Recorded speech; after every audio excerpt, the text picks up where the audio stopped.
One question that I don't get very often, but I just happened to get a couple of these in the span of the last couple of days, and that is about getting residency in another state for the purposes of qualifying for in-state tuition for college in that other state.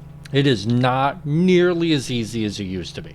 Years ago, the rule essentially was that the student had to live in that new state for a year, work, and then after a year, they could go back to school in that state and be considered a resident and qualify for that lower in-state tuition sticker price.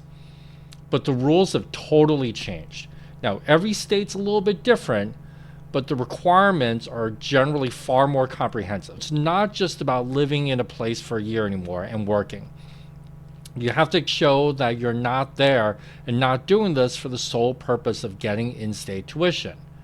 One state in particular actually has this requirement that during the year you live in the state that you actually work in a job that's not commonly associated with college students. Now, I don't really know how they define that, but you can't just work at the supermarket or at Starbucks or something like that, something that a typical college student would do. That job wouldn't count.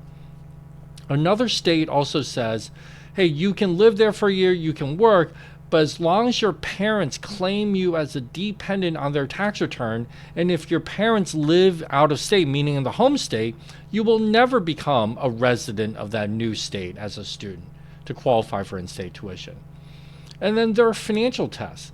So for example, you have to show that you provide more than half of your own support.